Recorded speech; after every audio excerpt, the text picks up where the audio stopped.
আমরা বহুবার বলেছি, জুলুম করেন না, মানুষের প্রতি অত্যাচার করেন না, মিথ্যা মামলা দিয়ে মানুষকে ফাঁসায়েন না, অযথা মানুষের নামে গায়েবী মামলা দিয়েন না, মানুষকে গুম খুন নির্যাতন আয়না ঘর করেন না। আমরা কোরআন হাদিস দিয়ে শতবার বুঝাইছি, তারা বলছে আমাদেরকে ধরে কে? আল্লাহ বলছেন ইন্না বাতশা রাব্বিকা লাশাদীদ, ধরে না, কিন্তু আল্লাহ ধরলে ছাড়ে না। সাবধান করা আমাদের দায়িত্ব। যদি না মানি, আল্লাহ বান্দার সাথে কি করবেন এটা আল্লাহর ফয়সালা, ঠিক কিনা? চোখের সামনে সব প্রমাণ, আপনি তারপরে প্রমাণ খুঁজে পান না।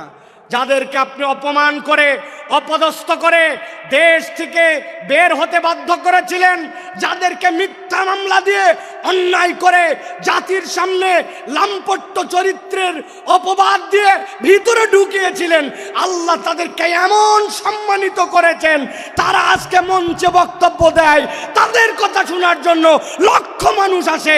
আর যারা বাধা দিয়েছিল, অন্যায় করেছিল, তাদেরকে খুঁজে পাওয়া যায় না, ঠিক না?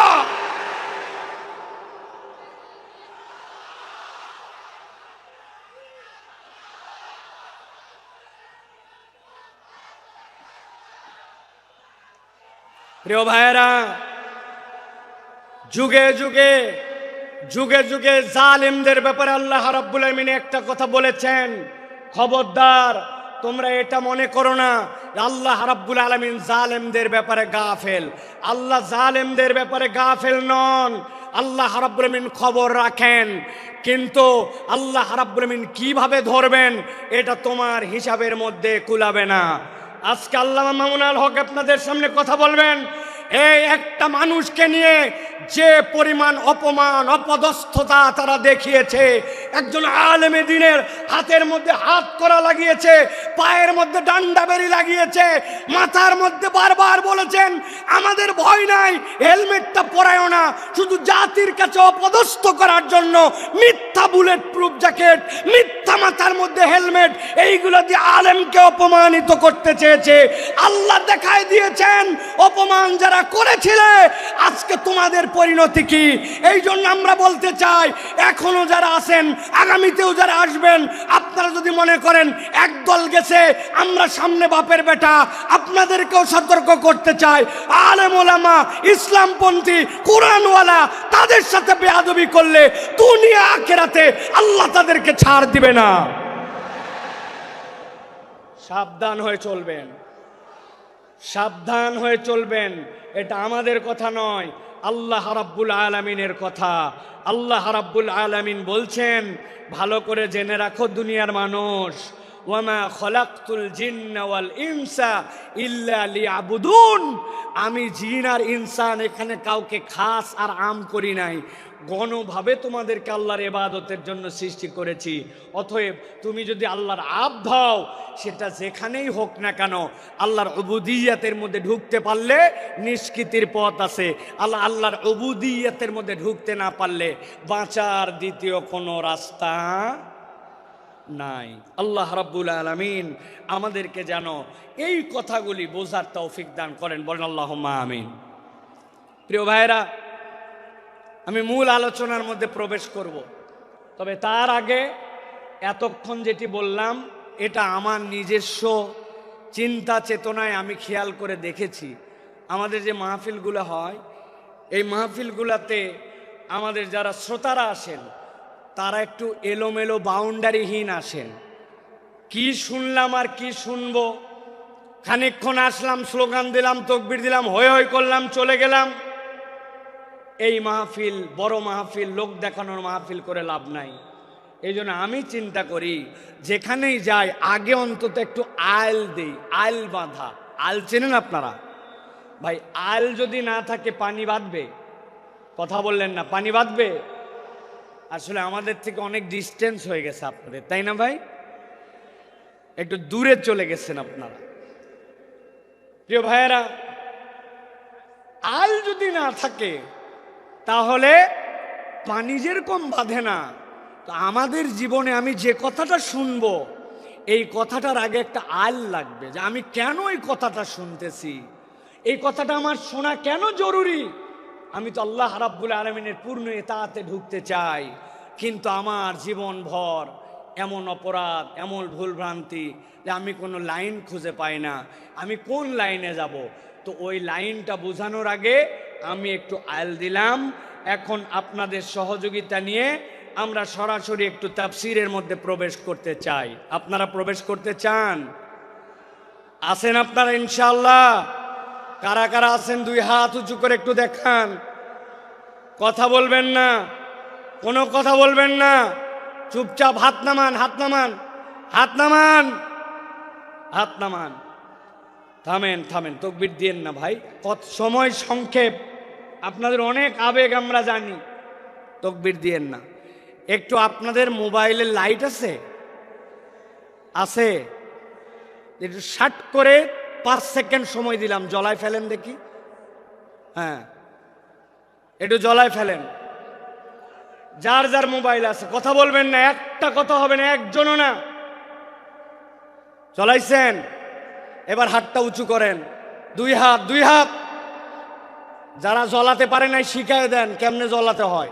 হাত উঁচু করেন, হাত উঁচু করছেন, শক্ত করেন, শক্ত, একটু শক্ত, একটু ডানের দিকে নড়া দেন, এবার একটু বামে দেন, এবার একটু সামনে দেন, একটু পিছনে দেন, এবার একটু পিছনে টানা দেন, টানা দেন। এবার হাতটা সোজা করেন, সোজা সোজা সোজা করেন। এবার হাতটা এরকম করে নড়াচড়া দেন, দুই দিকে নড়াচড়া দেন। এবার হাতটা সোজা করেন, স্ট্রেট, নো নড়চড়। গলাটা পরিষ্কার করেন, ভালো করে দিছেন। এবার আমরা আকাশ বাতাস মুখরিত করে আল্লাহর একটা তাকবীর দিয়ে আলোচনার মধ্যে প্রবেশ করতে চাই। যারা আসমান জমিন মুখরিত করে একটা তাকবীর দিতে পারবেন তারা বলেন আল্লাহুম্মা আমিন। এই স্বেচ্ছাসেবক ভাইরা, আপনারা দিবেন না তাকবীর? নাকি আপনারা ওয়াজের বাইরে? আপনারা তো ওয়াজের ভিতরে। হাত সোজা করেন। কারা কারা জ্বলাতে পারে না শিখায় দেন, হাত সোজা করেন। সোজা করছেন? আল্লাহুম্মা আমিন বলেন। এবার একটা আকাশ বাতাস মুখরিত করে তাকবীর দেখতে চাই। আমি আল্লাহু আকবার আসতে বলবো, লিল্লাহি তাকবীর, আপনারা জোরে করে আল্লাহু আকবার বলবেন, যাতে কোনো বিতাড়িত শয়তান এখানে থাকতে না পারে। পারবেন ইনশাআল্লাহ? দেখে এটা তাকবীর দেন, লিল্লাহি তাকবীর, লিল্লাহি তাকবীর। আল কোরআনের আলো, আল হাদিসের আলো, তোমার নেতা আমার নেতা, তোমার নেতা আমার নেতা। আলেম ওলামা যেখানে, আল্লাহর আইন যেখানে, লিল্লাহে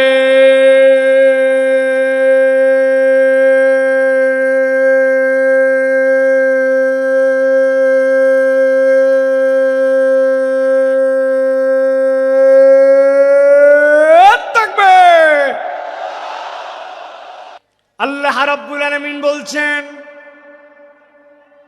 কুরআনুল কারীমের মধ্যে, তাবৎ পৃথিবীর মানুষ কিয়ামত পর্যন্ত যারা আসবে তাদেরকে আল্লাহ রাব্বুল আলামিন জানায় দিচ্ছেন, দুনিয়ার মানুষ, মা আসাবা মিন মুসিবাতিন ইল্লা বিইজনিল্লাহ।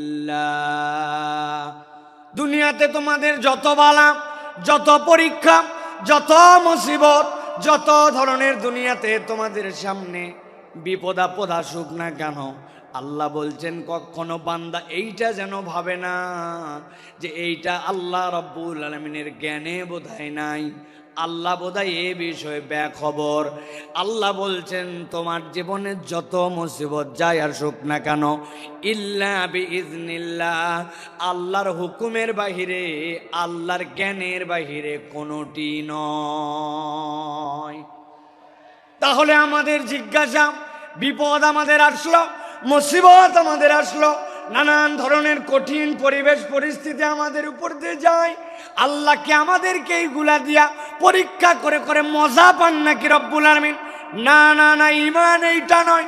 আল্লাহ বলছেন মুসিবত তোমাদের যেরকমই হোক না কেন, আমি আল্লাহ তোমাদের জন্য জানাচ্ছি, ওয়া মান ইউমিন বিল্লাহ ইয়াহদি কলবাহু, কেউ যদি একবার তার রব হিসাবে আল্লাহ রাব্বুল আলামিনের প্রতি ঈমান আনতে পারে, আল্লাহর প্রতি বিশ্বাস করতে পারে, আল্লাহকে রব হিসাবে মেনে নিতে পারে, আর অন্তর থেকে এইটার রিফ্লেকশন যদি তার চলে আসে, আল্লাহ বলছেন ইয়াহদি কলবাহু, আল্লাহ ওই বান্দার জন্য হেদায়েতের ব্যবস্থা করে দেন। কোরআনুল কারীম যে বলল আপনাকে ইয়াহদি কলবাহু, তাফসীরের ভিতরে এসেছে, তাফসীরে কাবীরের ভিতরে, তাফসীর ইবনে আশুরের ভিতরে মুফাসসিরিনে কেরাম ব্যাখ্যা করছেন, একজন ইমানদার ব্যক্তিকে আল্লাহ যে বলেছেন ইয়াহদি কলবা, এইটা বলার উদ্দেশ্য ওই বান্দার যত বড় বিপদ হোক আর যত বড় মুসিবত হোক না কেন, সে যদি রব হিসাবে আল্লাহকে চিনে ফেলতে পারে, আল্লাহ তার অন্তরের ভিতরে এমন একটা প্রশান্তি ঢুকায় দিবেন, ওই হেদায়েতের প্রশান্তি তাকে কখনো আল্লাহর রাস্তা থেকে বিচ্যুত করবে না। পরীক্ষা যতই আসুক, ওই বান্দার অন্তরটা আল্লাহর উপরে স্টেবল থাকবে। সুবহানাল্লাহ। আল্লাহ রাব্বুল আলামিনের এই কথাটা বোঝার জন্য আমি একটা উদাহরণ দিব, ভালো করে সারা জীবন মনে রাখতে হবে। যে কয়টা উদাহরণ দেব নাম্বার দিয়ে গুনে গুনে মনে রাখতে হবে। এইটা হচ্ছে উদাহরণ নম্বর 1। কয় নম্বর? কথা বলেন, ভালো করে খেয়াল করেন। সুন্দরবনের পাশে এক লোকের বাড়ি, একটা মহল্লা আছে সুন্দরবনের পাশে। ওই মহল্লায় সুন্দরবনের পাশে কিছু মানুষ বসবাস করে। এক ব্যক্তির একটা পুকুর আছে, পুকুরটা ধরেন 2 বিঘার। এই বছর বন্যা উঠেছে, বন্যার কারণে পুকুরের ভিতরে পানি ঢুকছিল। সাধারণত পুকুরের মধ্যে যখন পানি ঢুকে বন্যায় কিছু মাছ ঢোকে, ঠিক কিনা? বেরো হয় কিন্তু কিছু মাছও আসে। ওই লোক চিন্তা করছে এই বছর আমি পুকুরটাকে একবারে ছেঁচে পরিষ্কার করে সব মাছ ধরে ফেলবো। পুকুরটা ছেঁচবে, কিন্তু পুকুরের মধ্যে কচুরি পানা, দল পানা। যশোরের লোক কি বলেন ভাই? পানা বলেন, পানা। কচুরি পানা অনেক। ওই কচুরি পানার কারণে স্বাভাবিক মাছ ধরা যায় না। সরায় সরায় মাছগুলা ধরছে। ধরার পরে পুকুরের কোনো পানি নাই, কিন্তু ওই যে পলি পড়েছে পুকুরের মধ্যে আর পুকুরের কাদা, ওইগুলা দিয়ে পুকুরে 1-2 হাত পর্যন্ত কাদায় কেতকেতা। আর পুকুরের মধ্যে কচুরি পানা। ওই এলাকার একটা লোকের একটা গরু আছে, গরুটা ছেড়ে দেওয়া, সারাদিন খায় দায়, সন্ধ্যাবেলা বাড়িতে ফেরত আসে। ওই গরু কচুরি পানা কিন্তু গরুর পছন্দ। গরু চিন্তা করছে এত সুন্দর কচুরি পানা এখন যেরকম মাটির সাথে লেগে গেছে, এখন তো খাওয়া যায়। পুকুরের পাড়ে যে কচুরি পানা খেতে শুরু করেছে, 1-2টা করে খায় আর কচুরি পানা খায়, মজা পায়। মজা পেতে পেতে গরুটা আস্তে করে পুকুরের মাছ বরাবর চলে গেছে। যাওয়ার পরে কাদার খেয়াল করে নাই, সামনের 2 পা ভস করে ঢুকে গেছে ভিতরে। যেই না পা ঢুকছে, এখন পিছনের পা উঠানোর জন্য তুলতে যায়। পিছনের পা উঠানোর জন্য যত তুলতে চায়, সামনের পা তত বসে যায়। আবার সামনেরটা তুলতে যায়, পিছনেরটা বসে যায়। ওই গরু গেছে ফান্দে পড়ে, গরু আটকায় গেছে, আর উঠতে পারে না। অনেকক্ষণ হামলা হামলি চিল্লা চিল্লি করছে, কিন্তু বুঝছে চিল্লা চিল্লি করে কোনো কাম নাই। যত নড়ে তত ভিতরে ঢুকে যায়। খানিকক্ষণ পরে গরু চিন্তা করছে এত টেনশন করার কোনো কারণ নাই। আমার একটা মালিক আছে, সন্ধ্যাবেলা যদি তার বাড়িতে যেয়ে দেখে আমাকে খুঁজে না পায়, নিশ্চয় আমাকে খোঁজার জন্য আসবে। কথা ঠিক। যেই না সন্ধ্যা হয়েছে, মালিক দেখে আমার গরু ফেরত আসে নাই। সাথে সাথে খুঁজতে খুঁজতে যে পুকুরের মধ্যে দেখে আটকায় আছে, বুক পর্যন্ত কাদার মধ্যে। মালিকের মেজাজ খারাপ। দুপুরবেলা থেকে খুঁজতেছি বেটা, বিকালবেলা তুমি পুকুরের মধ্যে খাওয়ার আর জায়গা পাও নাই। হাতের মধ্যে একটা লাঠি ছিল, আস্তে করে যাই আগে কয়েকটা, পেছনে ধাপ ধাপ করে লাগায় দিছে। গরু তো চিৎকার করে উঠছে, কিন্তু গরু কিছু বলতেছে না, কারণ জানে এই মায়ের খাওয়ার যৌক্তিক কারণ আছে। মাঠটার খাওয়ার পর এখন মালিক দড়ি টড়ি নিয়ে এসে গলার মধ্যে লাগাইছে। লাগানোর পরে আরো কয়েকজনকে লোককে ডাক দিচ্ছে যে বাবা ধরো তো, টেনে টেনে একটু উঠানো লাগবে। গরুকে টেনে টেনে উঠাইছে। উঠানোর সময় গলা ছিলে গেছে, কোমরের মধ্যে ব্যথা পাইছে, কিন্তু ওই গরুকে উঠানোর পরে বালতি করে পানি নিয়ে খড় দিয়া পেট ডলে টলে পরিষ্কার করে গোয়ালের মধ্যে তুলছে। ঠিক ওই রাত্রে ধরেন একটা ঘটনা ঘটে গেছে। একটা বাঘ সুন্দরবন ছেড়ে মহল্লার মধ্যে আসছে, একটা হরিণ তারা করে ধরবে। এমন সময় হরিণটা যখন পালায়ে যাচ্ছে, বাঘের আর আইডিয়া নাই যে পুকুরের মধ্যে পানি আছে না নাই, লাফ দিছে একটা লম্বা করে, কিন্তু পুকুর পার হতে পারে নাই, মধ্যে বরাবর পড়ছে। ও তো মনে করছে হয়তো পানি আছে, যেহেতু পুকুর ভর্তি কচুরি পানা, ধাপ করে পুকুরের মধ্যে যেই না পড়ছে, 2 হাত 2.5 হাত কাদা, ক্যাত ক্যাত করে কাদার মধ্যে আটকায় গেছে। বাঘের শক্তি অনেক, কিন্তু যতই ওঠার চেষ্টা করছে 10-15 মিনিট উঠতে পারে না। কাদার ঠেলায় ক্যাত ক্যাতায় বুক পর্যন্ত আটকায়, এক পর্যায়ে শক্তি নিঃশেষ, বুক পর্যন্ত আটকায়। সারা রাত যখন সে আটকায় গেছে, তখন জোরে জোরে করে 2টা হুঙ্কার ছাড়ছে। এলাকার মানুষ মনে করছে হায় হায়, মহল্লার মধ্যে বাঘ ঢুকে গেছে, দরজা লাগাও, খিল লাগাও, বাচ্চা কাচ্চা সামলাও। যে যার বাচ্চা কাচ্চা সামলায় টামলায় রাত কোন রকম ভয়ে ভয়ে পার করছে, কেউ ঘুমায় নাই। সকাল যখন হয়েছে, 1-2জন সাহসী লোক বেরিয়ে দেখতেছে বাঘের খবর কি। একজন খবর দিছে, আরে বাঘ তো নিজে মারতে আসে নাই, উল্টা ফান্দে পড়ছে। দেখ দেখ পুকুরের মধ্যে বাঘ আটকায় আছে। যার কাছে যা ছিল বাঁশ লাঠি সবগুলা নিয়ে যায় ধামা ধাম মার। একজন ইয়াং ছেলে বলছে, চাচা একটু সাইড দেন। বলে তুই কই যাবি? বলে আমি ছোট মানুষ, কিন্তু বড় হয়ে যেন গল্প করতে পারি, আমি পিটায় বাঘ মারছিলাম, আমাকে একটু মারার চান্স দেন। আরেক মহিলা কোলে করে বাচ্চা নিয়ে আসছে, বাচ্চা নিয়ে আসে বলছে আপনার বলে আমার ছোট বাচ্চা, কোলের বাচ্চা, কিন্তু হাতে একটা লাঠি আছে বাবা, জীবনে একটা সুযোগ অন্তত দাও যাতে বাঘকে একটুখানি আমি মারতে পারি। বাঘ মারে অন্তত বড় হয়ে বলতে পারবে মায়ের কোলে থেকে বাঘ মারছে। কথা ঠিক না? ভালো করে বোঝেন, জিজ্ঞাসা করব, মুসলমান সারা দেশ থেকে এখানে আসছেন আপনারা, শুধু যশোরের না। জিজ্ঞাসা করে উত্তর দেন, আপনার আমার দৃষ্টিভঙ্গিতে একটা গরু বেশি শক্তিশালী না বাঘ? কথা বললেন না, শুনতে পাই নাই। গরু না বাঘ? বাঘ বেশি শক্তিশালী, কিন্তু গরুর একজন স্থানীয় মালিক থাকার কারণে, একজন তত্ত্বাবধায়ক থাকার কারণে, কাদার মধ্যে আটকানোর পরেও সন্ধ্যাবেলা তুলে নিয়ে গেছে। কিছু মায়ের হয়তো খাইছে, কিন্তু বিপদ থেকে উদ্ধার পাইছে। কিন্তু বাঘের স্থানীয় মালিক না থাকার কারণে যতই শক্তি থাক, আটকাইছে তো আটকাইছে, উল্টা বাঁশ জলা খায় মরা লাগছে। ঠিক না?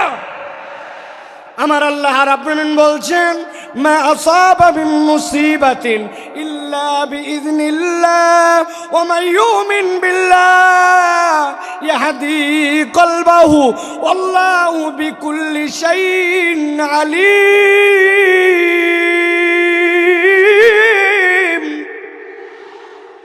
এই দুনিয়ার মানুষ, তুমি ভালো করে জেনে রাখো, বিপদ তোমার যত হোক, মুসিবত তোমার যত হোক, তুমি আল্লাহর প্রতি যদি ঈমান আনার মতো আনতে পারো, তোমার একজন তত্ত্বাবধায়ক আছে, যার মালিক, যার তত্ত্বাবধায়ক আল্লাহ। দুনিয়ার কেউ তাকে দাম না দিলেও ওই লোকের কোনো ভয় পাওয়ার কারণ নাই। আর যদি মনে করেন আমেরিকা আমার তত্ত্বাবধায়ক, কানাডা আমার তত্ত্বাবধায়ক, পাশের দেশ আমার তত্ত্বাবধায়ক, তাহলে আমি আপনার কাছে একটা কথা পরিষ্কার করে জানতে চাই এবং বুঝাতে চাই। বুঝে থাকলে বলবেন তো ভাই, আমেরিকা কি আল্লাহর দুনিয়ার ভেতরে না বাইরে? কানাডা কি আল্লাহর দুনিয়ার বাইরে না ভেতরে? পাশের দেশটা কি আল্লাহর দুনিয়ার ভেতরে না বাহিরে?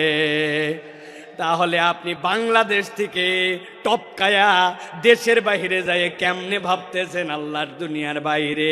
ধরে না, ধরে না, ধরে না, ধরলে আল্লাহ ছাড়ে না।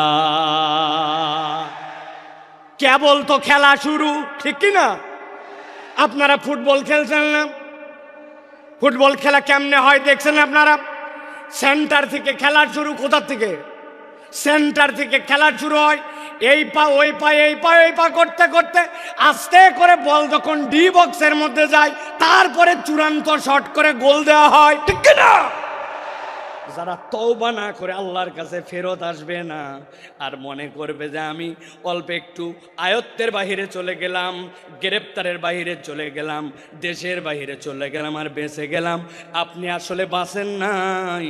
এখন পর্যন্ত আসল ধরাটাই খান না। ভালো করে কথা বোঝেন, ঠান্ডা মাথায় কথাগুলো বোঝেন। সময় বড় সংক্ষেপ, কিন্তু কথাগুলো অত্যন্ত আপনাদের হৃদয়ের মধ্যে নিয়ে যাওয়ার। এখন কথা হলো বিপদ আল্লাহ রাব্বুল আমিনের নলেজের মধ্যে আল্লাহ রাব্বুল আমিন ইমানদারকে উদ্ধার করে দিতে চান। আল্লাহ রাব্বুল আমিন ওই বান্দার সকল বিষয়ে খবর রাখেন। এ বিষয়ে কি আমরা একমত? ঠিক আছে, এবার আল্লাহ বলছেন, আমার বান্দা, তোমাকে আমি বিপদ থেকে বাঁচায় দিতে চাই, তোমাকে আমি উদ্ধার করে দিতে চাই। আমি রব্বুল আমিন তোমাকে কল্যাণের রাস্তা দেখাতে চাই।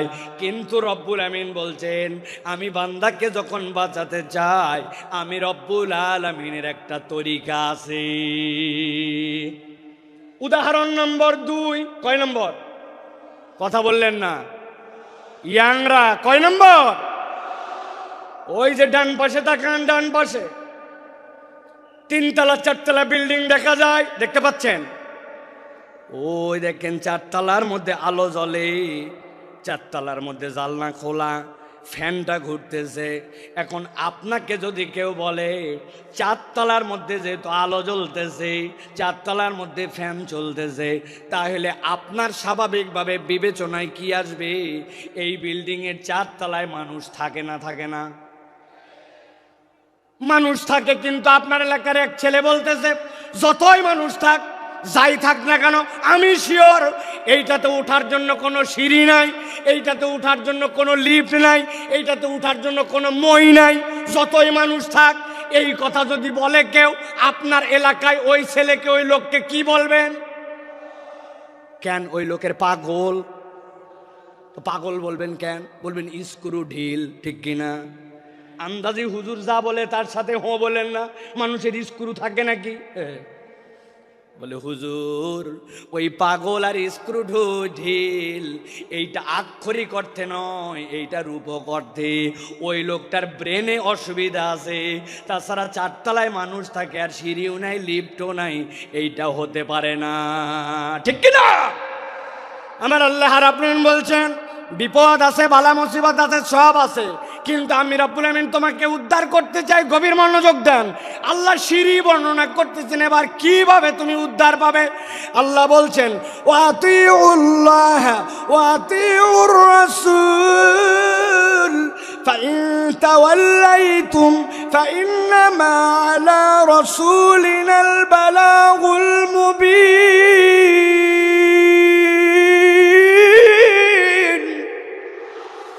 আমার রব্বুল আমিন বলছেন, বান্দা, তোমাকে আমি বিপদ দিয়েছি শেষ করে দেওয়ার জন্য নয়, ধ্বংস করে দেওয়ার জন্য নয়। দুনিয়ার কোনো মানুষকে আমি জাহান্নামে দেওয়ার জন্য সৃষ্টি করি নাই। আমি আল্লাহ তোমাকে সিঁড়িটা বলে দিতে চাই। আল্লাহ বলছেন, 1 নম্বর সিঁড়ি, ওয়া আতিউল্লাহ। 1 নম্বরে আল্লাহ রাব্বুল আলামিনের পূর্ণ ইতাআত করা লাগবে। আমি আপনাদের কাছে জিজ্ঞাসা করতে চাই, অত জোরে না বললেও সমস্যা নাই, কিন্তু বুঝে সুঝে বলবেন।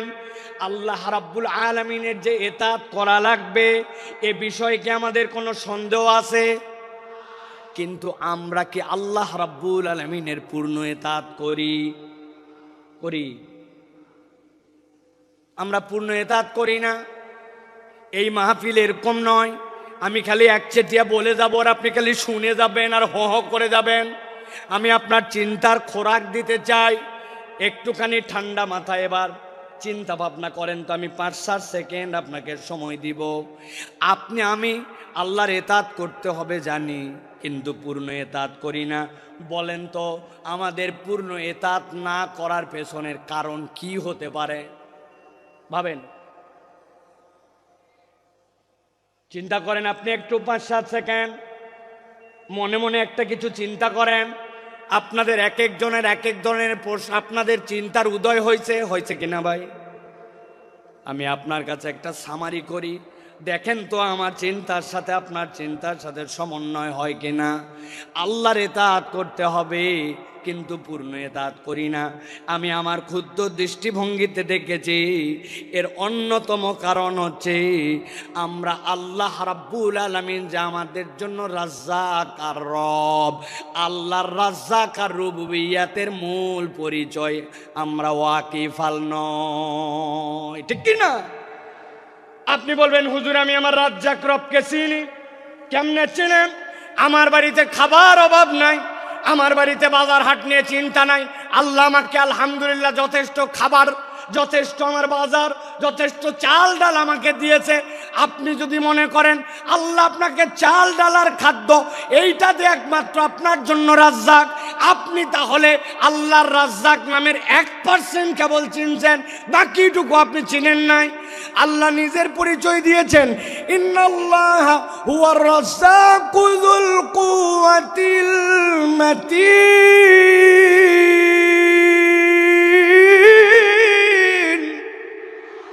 আল্লাহ বলছেন বান্দা জেনে রাখো আমি তোমার এমন রব যুল কুওয়াতিল মাতিন, যেই রবের রাজ্জাকের ব্যাপারে তুমি বান্দা বেখবর। আমি আপনার কাছে একটু বুঝাতে চাই যে রাজ্জাকের আল্লাহর এই রাজ্জাকের বোধ আমার মধ্যে আসলে আমি কিভাবে আল্লাহকে মেনে নিতাম। একটু ঠান্ডা মাথায় আপনাদের কাছে জিজ্ঞাসা করব, আপনারা বুঝে সুঝে উত্তর দিবেন। আপনাদের বাড়িতে বাথরুমে আপনারা স্যান্ডেল ব্যবহার করেন? কথা বলেন। বাথরুমে টয়লেটে স্যান্ডেল ব্যবহার করেন? আমরা তো অন্তত বাঙালিরা আলহামদুলিল্লাহ দিকে আগায়া, পার্শ্ববর্তী দেশের কথা বাদ দিলাম, ওরা এখন পর্যন্ত তো খালি টয়লেটে বাথরুম করুন এই বিজ্ঞাপনই শেষ করতে পারে নাই। ওরা এখনো তো সভ্যই হতে পারে নাই। কিসের আন্দাজি ফাপড় দালালি করো? তোমরা এখনো জায়গা মতো বাথরুম করতে শিখো নাই। মুখ ঢাকায় বসে থাকে, পিছনে সবাই দেখে, মনে করে আমি দেখতেছি না মানে কেউ দেখতেছে না। ভালো করে বোঝেন, আপনার আমার টয়লেটের মধ্যে বাথরুমের মধ্যে স্যান্ডেল আছে না? বলবেন হুজুর বাথরুমের টয়লেটের স্যান্ডেলের সাথে আবার রাজ্জাক কেমনে বুঝলেন? ভালো করে খেয়াল করেন।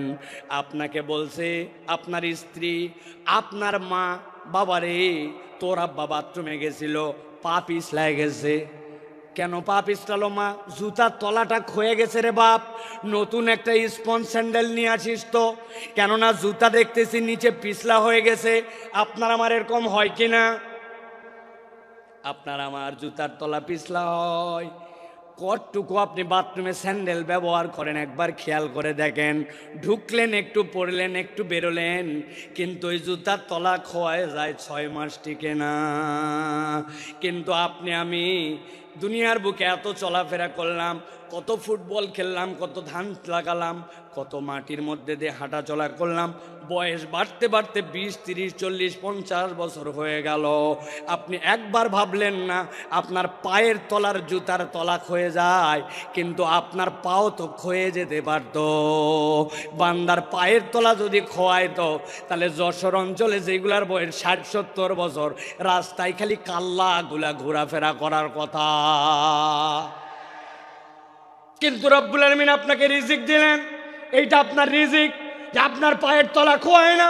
19 বছর হলেই চুল রাখছি মাথায়, সুন্নত, কিন্তু এই চুল বড় হওয়ার পরে কাটছি কত শতবার, হিসাব নাই। কিন্তু আপনি কল্পনা করছেন মাথার চুল কত কাটলেন, কিন্তু ভুরুর চুল কতবার কাটা লাগছে? না, আপনার ভুরুর চুল কাটা লাগে নাই, মাথার চুল কাটা লাগছে। যেখানে যা করা লাগবে রব্বুল আমিন এইগুলা সমন্বয় করে আপনার জন্য দিলেন। আঙ্গুল, এই নখগুলো আপনি কত কাটলেন? বুধবার, বৃহস্পতিবার, শুক্রবারে আসার আগে, আপনি জুমাবারে আসার আগে নেলগুলা কেটে ফেলেন। নখগুলা বাড়লো কিন্তু তো ওই 2 বছর বয়সে আপনার দাঁত উঠে গেছে, অনেক বাচ্চা কাচ্চার 13-14 মাসেও দাঁত উঠে যায়। ওই দাঁত উঠার পরে এই যে আমার দাঁত এই পর্যন্ত এসে দাঁড়ায় গেল, 70 বছর দাঁত আর বাড়লো না, কিন্তু নখ বেড়ে গেল। কে আপনার এইটা নিয়ন্ত্রণ করে?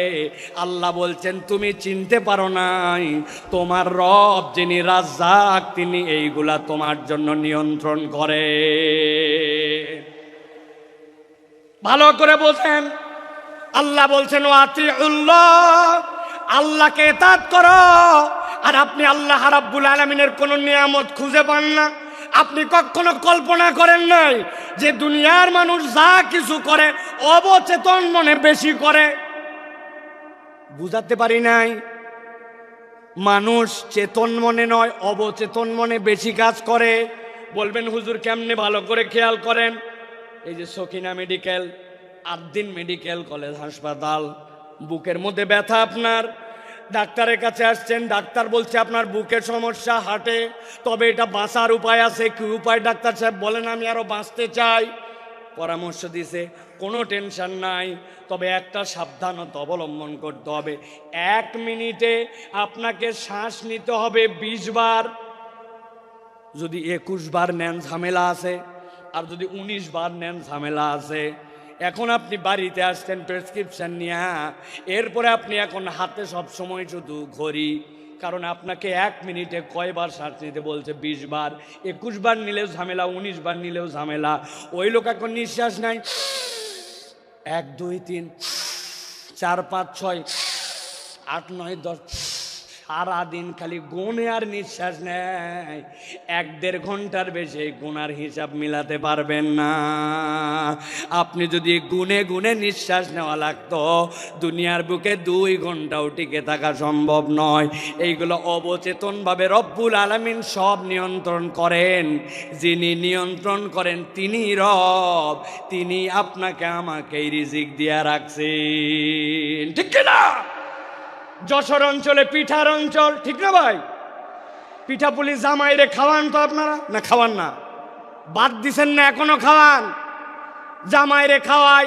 খেজুরের রসের অঞ্চল, অদ্ভুত আল্লাহ নিয়ামত দিয়েছেন। এই নিয়ামতকে রব্বুল আলামিন ভরপুর করে দিয়েছেন। এক জামাই আপনার এলাকায় আসছে, সকালবেলা শাশুড়ি পিঠা খাইতে দিছে। উনি বলছে আম্মা আমার পিঠা কোথায় দেন? বলছে জামাই চোখ খোল। বলছে আম্মার দুঃখের কথা বলেন না, গতকালকে তাড়াহুড়া করে আসছি, আসার সময় চোখের চার্জার আনতে ভুলে গেছি। কি আপনার চোখ যদি চার্জার দিয়ে চার্জ দেওয়া লাগতো, আপনার মোবাইল একদিন গেলে বন্ধ হয়ে যায়, অথচ সারাদিনে 22,000 বার চোখের পলক ফেলছেন। একটা পলকের ডিউরেশন সর্বোচ্চটা 24 সেকেন্ড হতে পারে, যেটাকে পলক হিসাবে কাউন্ট করা হয় সময়ের ক্ষেত্রে। কিন্তু আপনি 22,000 বার চোখের পলক ফেলেছেন, কোনোদিন হিসাব করেন নাই। যিনি এইটা অকৃত্রিমভাবে করায় যাচ্ছেন তিনি আপনার আমার রব রাজ্জাক। সুবহানাল্লাহ বলেন। 4টা জিনিস জিজ্ঞাসা করব, উত্তর দিতে হবে আপনাদেরকে। রেডি আছেন সবাই? রেডি? বলেন তো ভাই, ঝালের স্বাদ কেমন? ঝাল ঝাল। কাঁচা মরিচের স্বাদ কেমন? লবণ। বললেন না? রসগোল্লা, করল্লা। এখানে ডাক্তার সাহেব মহিউদ্দিন ভাই আছে না? অনেক ডাক্তার আছে না? তাদের কাছে যে শুনবেন, আপনি ঝাল খান, লবণ খান, যাই খান, তিতা খান, মিষ্টি খান, পেটের মধ্যে যেই না দিয়েছেন, সাথে সাথে আপনার কতকগুলা টক্সিন আসবে। আসার পরে ওইগুলো এটাকে মন্ডু বানাবে। মন্ডু বানানোর পরে ওইটাকে পেটের মধ্যে দিয়ে চিপে চিপে চিপে চিপে আস্তে করে যাবে। ওই রসগুলা যেই না বের হবে, ওইগুলা গ্লুকোজ হবে, ওইগুলা সব চিনিতে রূপান্তর হয়ে যাবে। যেই না আপনার পেটের মধ্যে চিনি হয়ে গেল, এরপরে আপনার চোখের জন্য যেইটা লাগবে, আপনার হার্টের জন্য যেইটা লাগবে, কিডনির জন্য যেইটা লাগবে, আপনার অঙ্গ প্রত্যঙ্গের জন্য যেখানে যেইটা লাগবে সেইটা অটোমেটিক সার্কুলেট হয়। আপনি বলতেছেন এইটা আবার এমন কি? আমি অনেক সময় মজা করে বলি, এখানে আমার অনেক বাইকার বন্ধু আছে যারা মোটর সাইকেল চালায়, আছে কি না? হঠাৎ করে দেখে মোটর সাইকেল বন্ধ হয়ে গেছে, এদিকে কাত ওদিকে কাত, ঝুঁকা ঝুঁকি, দেখে নাই কি নাই, কথা বললেন না। অকটেন নাই, পেট্রোল নাই, ঠিক না? চিন্তা করছে অকটেন নাই, পেট্রোল নাই, তাই কি অনেকক্ষণ ধরে আমার সেই রকম প্রস্রাব চাপছে, আমার নিজের ভিতরে যথেষ্ট পরিমাণে এখন পানি আছে, উনি আস্তে করে ট্যাঙ্কি খুলে ভিতরে ঢুকায় দিয়ে কাম সারছে। বলেন তো ভাই, নিজের প্রস্রাব দিয়া মোটরসাইকেল চলবে তো? ও ভাই বুঝেন না, মনে হয় চলবে না। কেন চলবে না? আমার মোটরসাইকেল, আমার প্রস্রাব চলবি না মানে? বলে হুজুর, মোটরসাইকেল চলার জন্য আলাদা করে পেট্রোল লাগে, ব্রেক করার জন্য ব্রেক অয়েল লাগে, ইঞ্জিনের জন্য ইঞ্জিন অয়েল লাগে। এক জিনিসের কত ফাংশন আলাদা আলাদা করে আপনাকে দিতে হয়। আর আপনি খেয়ে নিচ্ছেন, আপনার বডিটাকে চলানোর জন্য আপনাকে টেনশন করতে হয় না, সবগুলোকে প্রক্রিয়া করেই রব্বুল আলামিন চলান। আল্লাহ বলছেন, বান্দা যদি একবার বুঝতো যার নির্দেশে আর যার পথ নির্দেশে তার শরীরটা চলে, তাইলে এই কৃতজ্ঞতা যদি তার মধ্যে ঢুকে যেত, ওই বান্দা কখনো আল্লাহর ইতাআতকে ছাড়তে পারে না, ঠিক না? আমার আল্লাহ রাব্বুল আলামিনের জন্য বলছেন, ওয়াতিউল্লাহ ওয়াতিউর রাসূল ফাইন তাওয়াল্লাইতুম ফাইন্নামা আলা রাসূলিনাল বালাগুল মুবিন।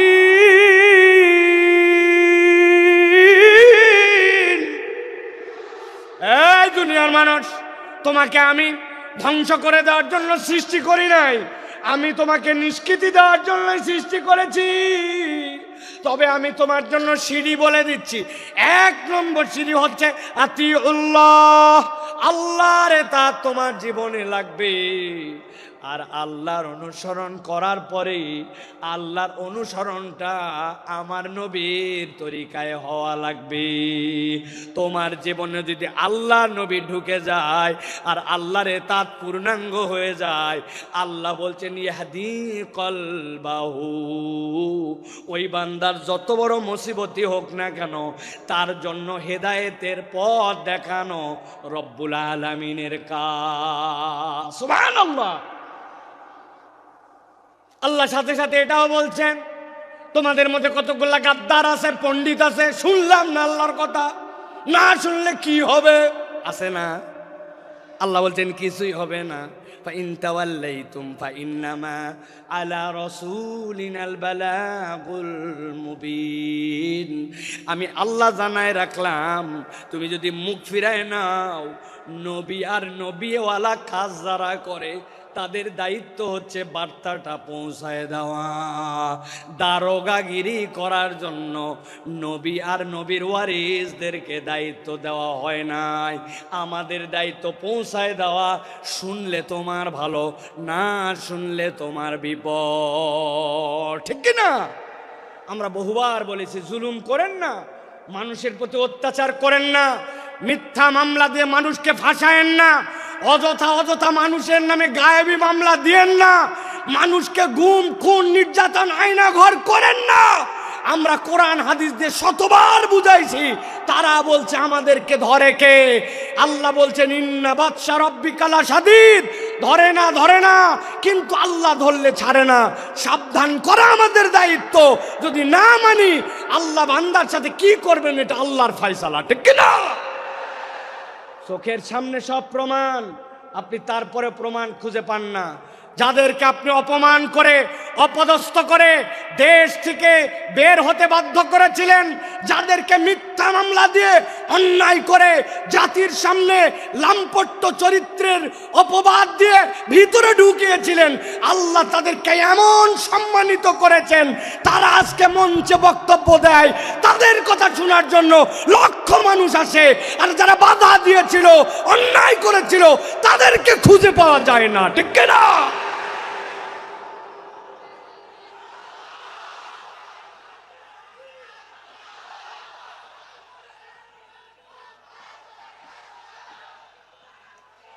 প্রিয় ভাইয়েরা,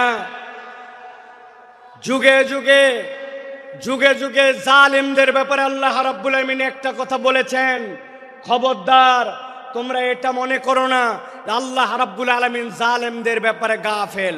আল্লাহ জালেমদের ব্যাপারে গাফেল নন।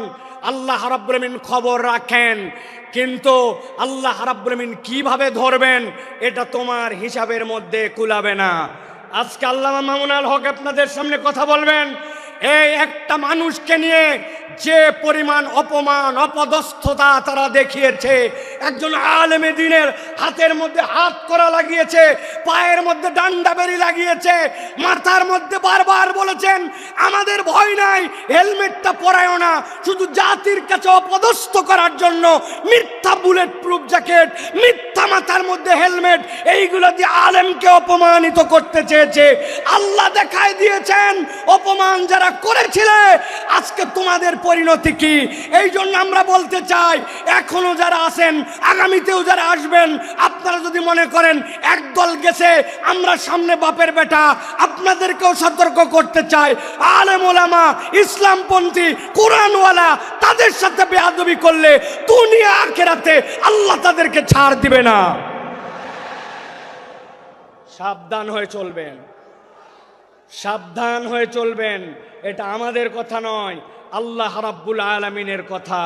আল্লাহ রাব্বুল আলামিন বলছেন, ভালো করে জেনে রাখো দুনিয়ার মানুষ, ওয়ামা খলাকতুল জিন্না ওয়াল ইনসা ইল্লা লিয়াবুদুন। আমি জিন আর ইনসান এখানে কাউকে খাস আর আম করি নাই, গণভাবে তোমাদেরকে আল্লাহর ইবাদতের জন্য সৃষ্টি করেছি। অতএব তুমি যদি আল্লাহর আব্দ হও, সেটা যেখানেই হোক না কেন, আল্লাহর উবুদিয়তের মধ্যে ঢুকতে পারলে নিষ্কৃতির পথ আছে। আল্লাহর উবুদিয়তের মধ্যে ঢুকতে না পারলে বাঁচার দ্বিতীয় কোনো রাস্তা নাই। আল্লাহ রাব্বুল আলামিন আমাদেরকে যেন এই কথাগুলি বোঝার তৌফিক দান করেন, বলেন আল্লাহুম্মা আমিন। প্রিয় ভাইরা, আমি মূল আলোচনার মধ্যে প্রবেশ করব, তবে তার আগে এতক্ষণ যেটি বললাম এটা আমার নিজস্ব চিন্তা চেতনায় আমি খেয়াল করে দেখেছি। আমাদের যে মাহফিলগুলো হয়, এই মাহফিলগুলোতে আমাদের যারা শ্রোতারা আসেন তারা একটু এলোমেলো বাউন্ডারিহীন আসেন। কি শুনলাম আর কি শুনবো, খানিকক্ষণ আসলাম, স্লোগান দিলাম, তকবির দিলাম, হই হই করলাম, চলে গেলাম। এই মাহফিল বড় মাহফিল, লোক দেখানোর মাহফিল করে লাভ নাই। এই জন্য আমি চিন্তা করি যেখানেই যাই আগে অন্তত একটু আইল দেই, আইল বাঁধা। আইল চেনেন আপনারা? ভাই আইল যদি না থাকে পানি বাঁধবে? কথা বললেন না, পানি বাঁধবে? আসলে আমাদের থেকে অনেক ডিস্টেন্স হয়ে গেছে আপনাদের, তাই না ভাই? একটু দূরে চলে গেছেন আপনারা। প্রিয় ভাইয়েরা, আইল যদি না থাকে তাহলে পানি যেরকম বাঁধে না, তো আমাদের জীবনে আমি যে কথাটা শুনবো এই কথাটার আগে একটা আইল লাগবে, যে আমি কেন এই কথাটা শুনতেছি, এই কথাটা আমার শোনা কেন জরুরি। আমি তো আল্লাহ রাব্বুল আলামিনের পূর্ণ ইতাআতে ঢুকতে চাই, কিন্তু আমার জীবন ভর এমন অপরাধ, এমন ভুলভ্রান্তি যে আমি কোনো লাইন খুঁজে পাই না, আমি কোন লাইনে যাব। তো ওই লাইনটা বোঝানোর আগে আমি একটু আইল দিলাম।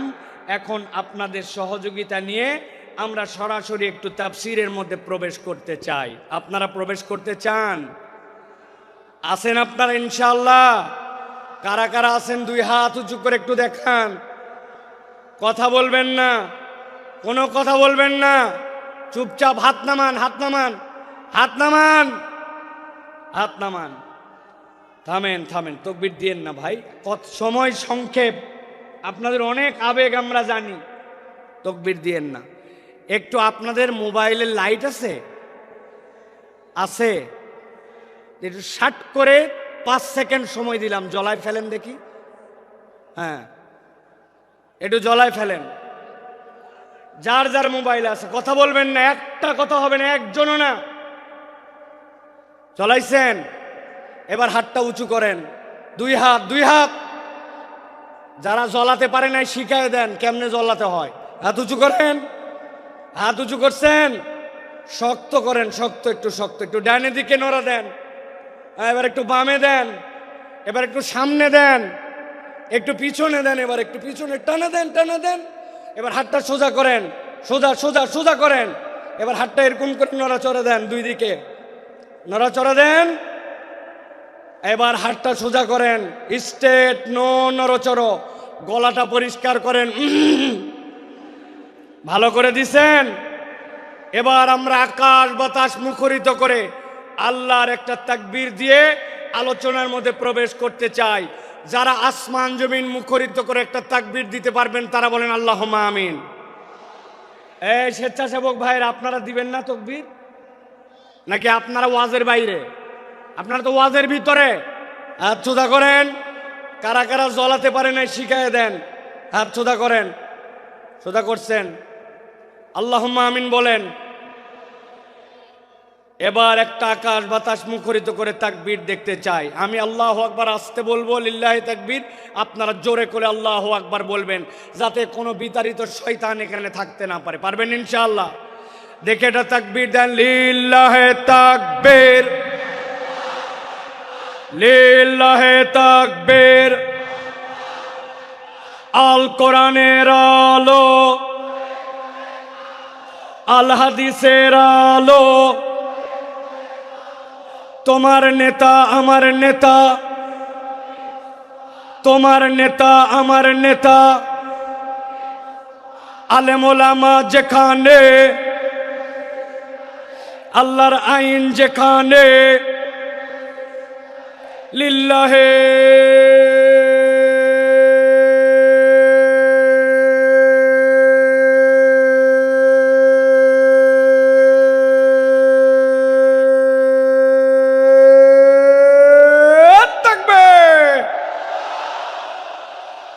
আলহামদুলিল্লাহ। হাত নামান, চুপ করে বসে যান, একটার কোনো কথা হবে না। এখন আমরা বিতাড়িত শয়তান থেকে আশ্রয় প্রার্থনা করে সরাসরি কোরআনুল কারীমের মধ্যে প্রবেশ করব। দাঁড়ায় বসে মহিলা প্যান্ডেলে, ছেলেদের প্যান্ডেলে, স্টেজে, এলইডি মনিটরের সামনে, ভিতরে বাহিরে, দেশে বিদেশে, কাছে দূরে, বাংলাদেশে লাইভে, নন লাইভে, যে যেখান থেকে দেখতেছেন সকলে একসাথে সমস্বরে আমার সাথে পড়েন, আউযু বিল্লাহি মিনাশ শাইতানির রাজিম, বিসমিল্লাহির রাহমানির রাহিম, ইন্নাল মুত্তাকিনা ফি জান্নাতিন ওয়া উয়ুন, উদখুলুহা বিসালামিন আমিনিন। আমার আল্লাহ রাব্বুল আলামিন কিয়ামত পর্যন্ত আগত মানুষের কাছে বার্তা পৌঁছায় দিচ্ছেন। আল্লাহ রাব্বুল আলামিন বলছেন, ইন্নাল মুত্তাকিনা ফি জান্নাতিন ওয়া উয়ুন, নিশ্চয় আমি রব তোমাদেরকে জানায় রাখলাম, যারা মুত্তাকি হবে, আল্লাহর কাছে যারা মুত্তাকি হিসাবে একবার বিবেচিত হয়ে যাবে, আমি রব তাদেরকে বলছি, ফি জান্নাতিন ওয়া উয়ুন, তারা উদ্যান এবং নহরমালা, ঝর্ণামালার মধ্যে তারা থাকবে। জিজ্ঞাসা হচ্ছে, আল্লাহ রাব্বুল আলামিন এখানে মুত্তাকি দ্বারা কি বুঝান? মুত্তাকির অনেক সংজ্ঞা আছে, আমি কেবলমাত্র ছোট্ট দুইটা জিনিস আপনাকে সারা জীবনের জন্য মাথার মধ্যে ঢুকাই দিতে চাই। মুত্তাকি মানে কনসেপ্টের মধ্যে পরিষ্কার রাখবেন, মুত্তাকি হচ্ছে সে, আল্লাহ আমাকে যা যা নিষেধ করেছেন, আল্লাহর নিষেধাজ্ঞা থেকে যখন আমি বেঁচে থাকি, আল্লাহ যা আমাকে করতে মানা করেছেন সেইটার ধারে কাছে যখন আমি যাই না, সেই পথ যখন মারাই না, বান্দা যখন এই কাজ করতে শুরু করে আল্লাহর কাছে, সে তখন মুত্তাকি হিসাবে বিবেচিত হয়। সুবহানাল্লাহ বলে। হযরত ওমর ফারুক রাদিয়াল্লাহু তাআলা আনহু, তার কাছে সে জিজ্ঞাসা করছে, খলিফাতুল মুসলিমিন, তাকওয়ার পথটা কি? মুত্তাকি কাকে বলে? ছোট্ট কথায় হযরত ওমর ফারুক বলেছেন, তুমি কি কখনো এমন গিরিপথ দিয়ে চলেছো, পাহাড়ের মাঝ দিয়ে এক পাহাড় তার এক পাহাড় যাওয়া লাগবে, আবার ওই পথটার মধ্যে অনেক কাঁটার গাছ আছে, চলেছি, ওই রাস্তায় তুমি কেমনে চলেছো আমাকে একটু দেখাও। সাহাবী ডেমনস্ট্রেশন করে দেখাচ্ছেন, খলিফাতুল মুসলিমিন আমিরুল মুমিনিন। যখন দেখেছি পাহাড়টা নিচু, আমার মাথা বেঁধে যাবে, মাথাটা নিচু দিছি। আবার যখন দেখছি উঠা লাগবে উঠছি, ডান দিকে ফিরা লাগবে ডানে ফিরছি, বাম দিকে কাত হওয়া লাগবে ফিরছি।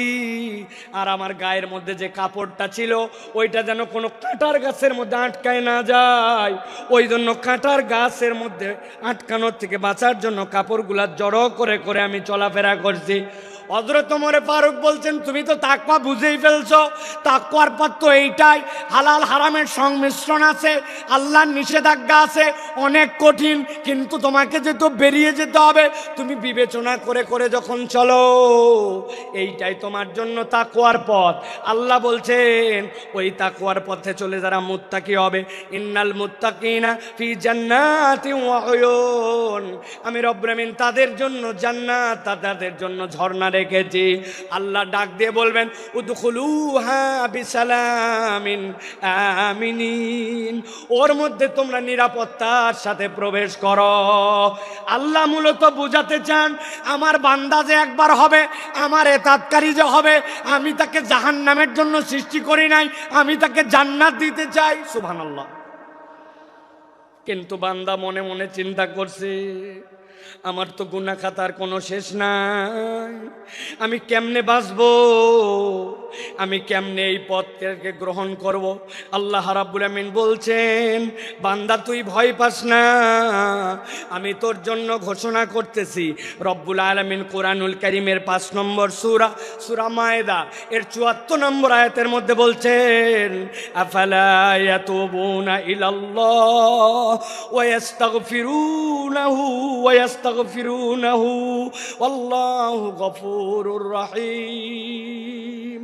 আমার আল্লাহ বলতেছেন, এই দুনিয়ার মানুষ ভালো করে বোঝো, আমি রব তোমাকে বললাম, আফালা ইয়াতুবুনা ইলাল্লাহ, তুমি কি আল্লাহর দিকে ফেরত আসবে না?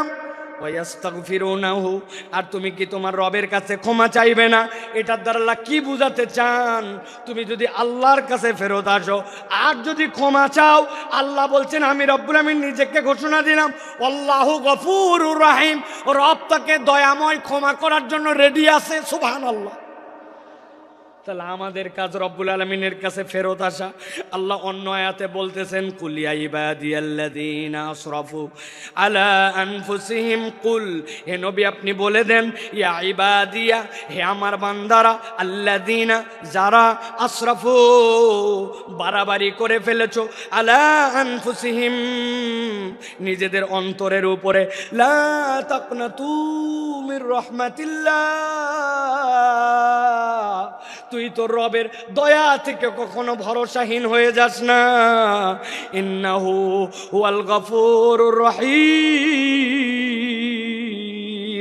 আল্লাহ বলছেন তোর রব নিশ্চয় ক্ষমাকারী, আর নিশ্চয় তোর রব রহিম।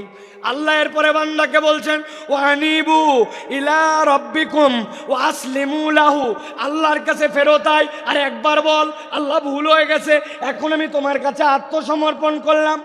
কোন পর্যন্ত ডিউরেশন?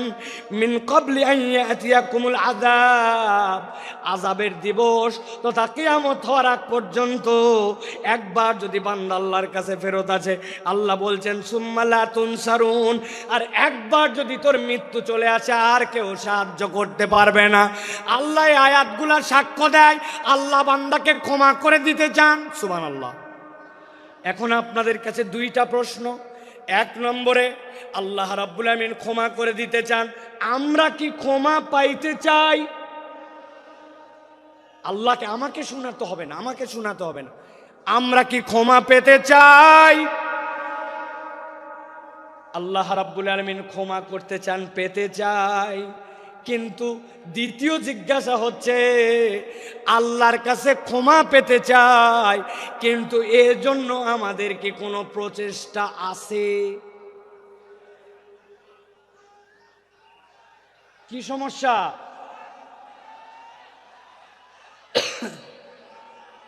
আস্তে আস্তে আস্তে, 1জন 2জন বলেন, আপনারা চুপ করেন সবাই,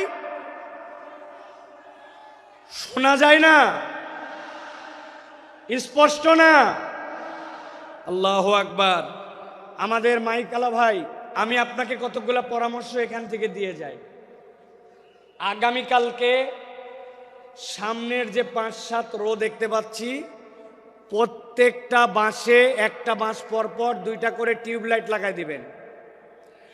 আর সামনের যে বাঁশ, এই বাঁশ থেকে সামনের দিকে 4টা বাঁশ পরপর 2টা হর্ন, 2টা হর্ন, 2টা হর্ন, যত সাউন্ড বাইরে তার এই জায়গাতে কালকে লাগাই দিবেন। ঠিক আছে ভাই? আজকের মধ্যে একটু কষ্ট করে শুনি ভাই, হ্যাঁ? তারপরে আমরা নেক্সট এটা ঠিক করে ফেলবো ইনশাআল্লাহ। একদম চুপ করে যান সবাই। আমি মাইকের কাছাকাছি ফোকাস রেখে কথা বলার জন্য চেষ্টা করতেছি, যাতে আপনারা একটু কথাগুলো বুঝতে পারেন। প্রিয় ভাইরা, খুব গুরুত্বপূর্ণ কথা ভাই, কেবল তো কথা শুরু। আমরা ক্ষমা পেতে চাই এবং আমরা ক্ষমার প্রচেষ্টাও আল্লাহর কাছে করতে চাই, কিন্তু কোরআন হাদিসের পদ্ধতি অনুযায়ী ক্ষমা লাভের উপায় কি, এ বিষয়ে আমাদের সকলের পরিষ্কার ধারণা নাই। আমি আপনাদের কাছে বলতে চাই, কোরআন হাদিসের বক্তব্য অনুযায়ী একজন বান্দার ক্ষমা লাভের সর্বনিম্ন 5টা উপায়। জিজ্ঞাসা করব, উত্তর দিবেন শুনতে পালে। ক্ষমা লাভের সর্বনিম্ন উপায় কয়টা? হয় নাই। সকলে হাতগুলা নিচে নামান, এরকম করে হাত নিচে নামাবেন। আমি জিজ্ঞাসা করব কয়টা, হাত তুলে সবাই একসাথে বলবেন 5টা। কোরআন হাদিসের আলোকে ক্ষমা লাভের সর্বনিম্ন উপায় কয়টা? সব হাত ওঠে নাই, আমি দেখতে পাইছি। আরেকবার চান্স দিব, হাত নামান। ক্ষমা লাভের সর্বনিম্ন উপায় কয়টা? আলহামদুলিল্লাহ। এই 5টা কথা শুনবো, আমার বক্তব্য শেষ হবে, এশার আজান হবে ইনশাআল্লাহ। ভালো করে খেয়াল করে শোনেন। ক্ষমা লাভের উপায় হচ্ছে 5টা। কয়টা? এর 1 নম্বর হচ্ছে ঈমান এবং নেক আমল। আস্তে করে বলেন, 1 নম্বরটা কি?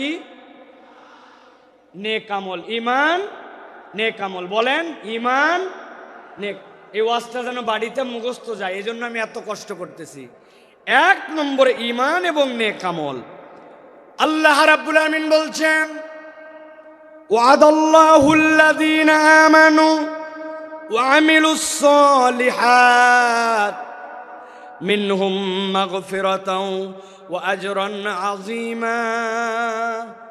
আল্লাহ বলছেন, দুনিয়ার মানুষ শোনো, ওয়াদাল্লাহ, আল্লাহ তোমার সাথে ওয়াদা করছেন। আপনি বাড়ির থেকে বেরিয়ে এসেছিলেন, বাচ্চা বলছে আব্বা আমার জন্য চকলেট নিয়ে আসবে। আপনি বলছেন ঠিক আছে চকলেট নিয়ে আসবো, কিন্তু বাড়িতে ঢোকার সময় ভুলে গেছেন। আপনি আপনার ছেলেকে বলছেন 5-এ ভালো রেজাল্ট কর, একটা সাইকেল কিনে দিব, কিন্তু আপনি সাইকেল কেনার কথা আর সামর্থ্যে কুলাই নাই, ভুলে গেছেন। বউরে বলছেন এবার খালি বেতন পাই, লাল রঙের একটা শাড়ি তোমাকে কিনে দিব। এরপরে কত বেতন গেল, কিন্তু শাড়ি কেনার ক্রেতা বা সামর্থ্য অনেক সময় হিসাবে মেলে না। আমরা ওয়াদা করি, কিন্তু অনেক সময় ওয়াদা আমরা রাখতে পারি না। এরকম আমাদের জীবনে হয় কিনা? কিন্তু আল্লাহ বলতেছেন, বান্দা আমার জন্য ওয়াদা করা লাগে না, ফাআলুল লিমা ইউরিদ। আমরা আল্লাহর ব্যাপারে বলি ইন্নাকা লা তুখলিফুল মিআদ। আমার রব কখনো ওয়াদার ব্যতিক্রম করেন না, কিন্তু সেই আল্লাহ বলছেন ওয়াদাল্লাহ, আল্লাহ ওয়াদা করতেছেন আল্লাযীনা আমানু, যারা ঈমান আনবে। 2 নম্বর ওয়া আমিলুস সালিহাত, ঈমান আনার সাথে সাথে আমলে সালেহ করবে। মিনহুম মাগফিরা, আমি রব্বুল আমিন তাদেরকে ক্ষমা করে দিব। ওয়া আজরান আযীমা, আর আমি রব তাদের জন্য বিশাল প্রতিদানের ব্যবস্থা করব। কথা সহজ, কিন্তু বুঝে ঘাটতি আছে। আমাদের ধারণা আমরা তো আলহামদুলিল্লাহ ইমানদার, ঠিক না ভাই? আলহামদুলিল্লাহ ইমানদার, আমরা ইমান আনছি। এবার যদি জিজ্ঞাসা করে আমলে সলে করেন, নেক কাজ করেন, বুক ফুলায় বলবে করি, মানে নামাজ বাদ দেই না, রোজার সময় রোজা করি, হজ যাকাতও দেই সুযোগ থাকলে, বলি কিনা আমরা? প্রিয় ভাই, ভালো করে বুঝে যান, ভালো করে অন্তর দিয়ে কথাগুলো বুঝে যান। আপনি আমি মনে করি নামাজ রোজা হজ যাকাত এইগুলা বোধহয় নেক কাজ। আমি আপনার কাছে ধারণা পরিষ্কার করতে চাই, নামাজ রোজা হজ যাকাত নেক কাজ, কিন্তু এইগুলা একমাত্র নেক কাজ নয়। বলবেন হুজুর এটা কেমন কথা? একটা ছেলে স্কুলে ভর্তি হয়েছে, ওই স্কুলের ইউনিফর্ম আছে, ড্রেস, ওই স্কুলে 70% উপস্থিতি লাগে, ওই স্কুলে প্রথম সাময়িক পরীক্ষা দেওয়া লাগে, দ্বিতীয় সাময়িক দেওয়া লাগে, ফাইনাল লাগে, পাস মার্কের জন্য 33 লাগে। এইটা যদি না হয় তাহলে ওই ছেলেকে ওই স্কুলের মধ্যে রাখে না।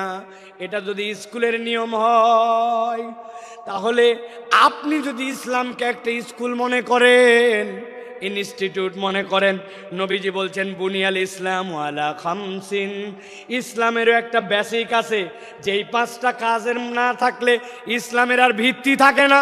তার মধ্যে আল্লাহর প্রতি শাহাদা, এরপরে সালাত, এরপরে আপনার জন্য যাকাত, এরপরে সম, এরপরে আপনার জন্য আল্লাহর জন্য হজ। এই যে কাজগুলি, এইগুলা ইসলামের বেসিক। এখন আপনি এইগুলা কাজ 33 মার্ক। এখন কোনো বান্দা যদি বলে এইগুলাই করি মানে আমি ভালো কাজই করি, এর বাইরে আর ভালো কাজ নাই, আপনার বুঝের মধ্যে ভুল আছে। এইটা ভালো কাজ, তবে এটা 33 মার্কের কাজ। এইটা না করলে আপনি মুসলমানই থাকেন না, ঠিক না? কিন্তু আমাদের যশোরে অনেক লোক নামাজ পড়ে না, ইমান ঠিক আছে, আছে না, আল্লাহর কিতাব ঠিক মতো মানে না, কিন্তু ইমান ঠিক আছে, আছে না? বলছে আমানতু বিল্লাহি ওয়া মালাইকাতি ওয়া কুতুবিহি, আমি আল্লাহর কিতাবের সব বিধান মানি, আল্লাহর কিতাব যা আছে তার প্রতি আমি বিশ্বাস করি, আমি আল্লাহর কিতাবকে গ্রহণ করে নিলাম। কিন্তু ওই লোককে যদি বলা হয় নামাজের ইসলাম মানলেন, রোজার ইসলাম মানলেন, কিন্তু আল্লাহর জমিনে আল্লাহর বিধান দিয়ে শাসনটা হোক, এই কথা বললে তখন বলে বক্তা দল করে, আছে না? এইরকম মুনাফিক মার্কা অনেক মুসলমান আছে। তার মানে বোঝা যায় আপনি আপনার ইমান এখনো বোঝেন নাই। আমি আপনার কাছে জিজ্ঞাসা করব, বুঝে থাকলে বলেন তো, কোন লোক কোরআনুল কারীম নিছে, কোরআনুল কারীমের সে বলছে 15 পারা পর্যন্ত আমার মোটামুটি ক্লিয়ার, বাকি 15 পারা এখনো পড়া হয় নাই, তবে 15 পারার ব্যাপারে আমার কোনো মন্তব্য নাই, বাকিগুলো আমি দেখে শুনে সিদ্ধান্ত নিব, তাহলে সে হচ্ছে 50% মুসলমান। 50%। আরেকজন বলছে পুরা কোরআন ক্লিয়ার, খালি সূরা নাসের ব্যাপারে আমার কিছু মন্তব্য আছে, সূরা নাসটা আমি ভালো করে জেনে তারপরে আমি কোরআনুল কারীমের বাকি মানব, তাহলে সে 99% মুসলমান। কত পার্সেন্ট? 0 কোরআনের একটা অক্ষর যদি আপনি অস্বীকার করেন, আপনি 0% মুসলমান, ঠিক কি না? আপনি না বলছিলেন আমানতু বিল্লাহি ওয়া মালাইকাতি ওয়া কুতুবিহি, আমি আল্লাহর প্রতি ঈমান আনি, রসুলের প্রতি, কিতাবের মধ্যে যা কিছু আছে সবগুলার উপর, তাহলে আপনার কি ঈমান আনা হয়েছে? কথা বললেন না, হয়েছে? বাঁচার উপায় কি? আমি একটা বাঁচার উপায় বের করছি, যদি আপনারা জানতে চান তাহলে বলে দিব, বলবো, তবে শর্ত আছে, ফিরি ফিরি বলা যাবে না।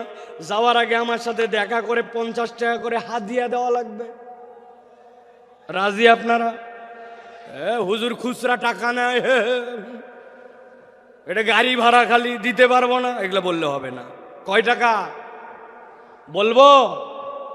দেখেন, পছন্দ হলে টাকা দিয়েন, না হলে দিয়েন না। এখন থেকে আমরা সিস্টেম করে আল্লাহর কাছে আগেই বলে যাব, আমরা এখন থেকে কালেমাটা একটু সিস্টেম করে বলবো, আমানতু বিল্লাহি ওয়া মালাইকাতিহি ওয়া কিছু কিছু কুতুবিহি,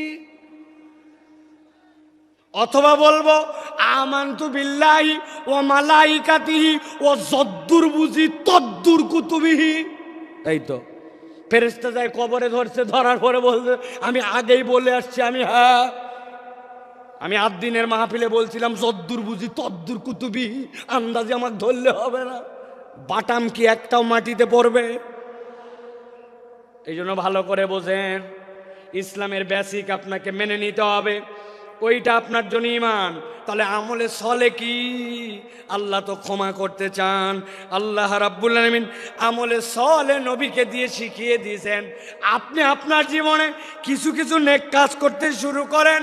নবীজি বলছেন লিল মুমিনি আলাল মুমিনি সিত্তু খিসাল, একজন মুমিনের জন্য আরেকজন মুমিনের নিম্নতম 6টা দায়িত্ব আছে। আপনি এগুলা পালন করেন। আপনি মসজিদে ঢুকছেন, 5 মিনিট হাতে সময় আছে, অযথায় বসবো না।